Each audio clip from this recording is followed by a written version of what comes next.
Lord of mercy. Well, no, we don't have the time for no error. Lord of mercy, never come on the original straight error.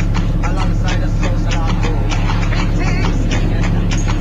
Yeah, man, throw them in the fire. Yeah, one upon them. They went to show them there. Him a dirty go far.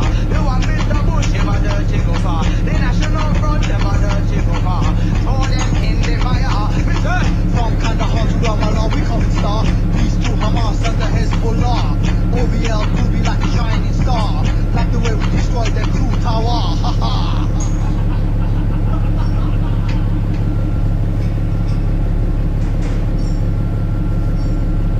On 9/11 construction of the World Trade Center, there was a general response in the Muslim world of delight.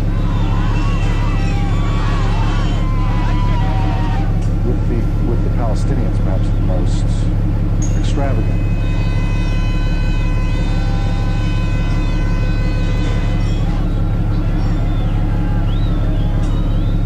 Weeks before 9/11, the Mufti of Palestine, Ikram al-Sabri, who was the senior religious figure in the Palestinian Authority, on the radio openly prayed for God to destroy Israel, Britain, and the United States.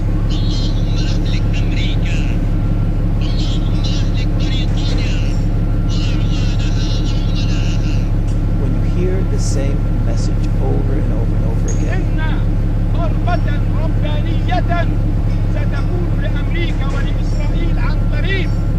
it becomes part of the way you see the world.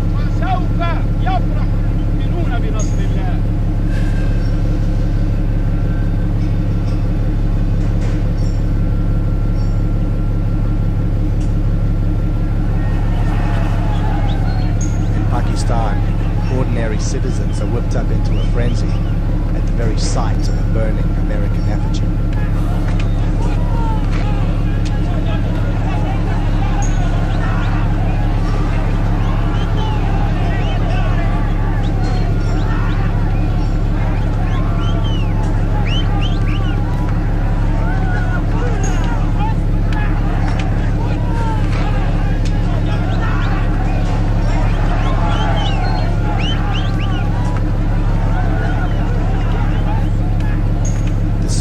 Itself in Iraq. This time, it's not an effigy that's burnt, but American civilians whose vehicle was ambushed by Islamic militia.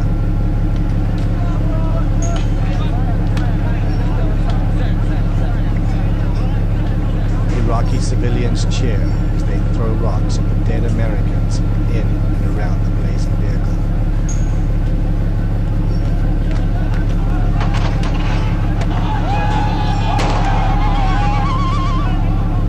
Shrieks of delight, the charred corpses are then dragged through the streets.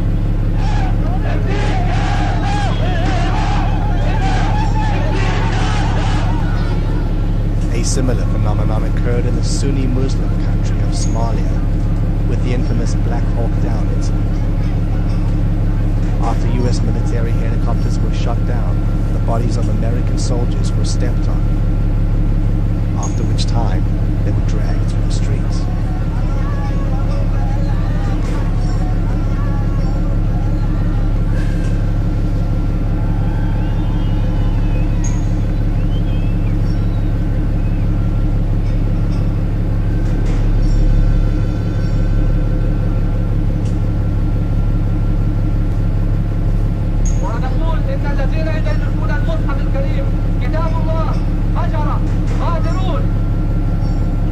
But hatred for the West is not limited to the Islamic world.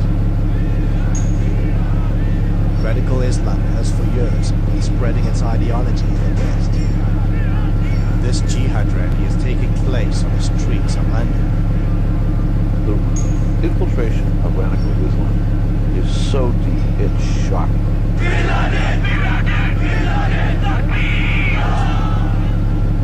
And everyone's in denial. The minute you say, oh, this is an extremist group, you know, all of a sudden, oh, you're not being politically correct. But Muhajirun was an open-fledged terrorist entity, speaking out on the streets, calling for Muslims to jihad against Britain.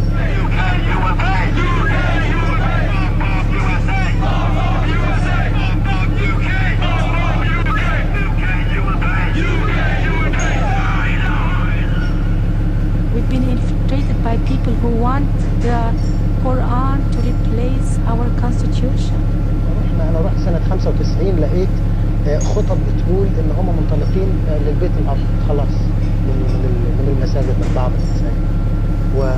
يعني ايه منطلقين؟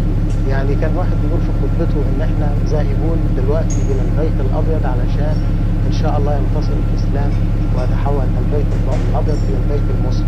هيروحوا يحتلوا البيت الابيض يعني ولا؟ لا، بسواد الاسلام وافكاره سوف يتغير البيت الابيض. The vast majority of Muslims who live in America or any of the other Western countries are loyal, good citizens who care about the future of their country and would never dream of doing anything against the interests of their adopted country. Many of them were born in this country.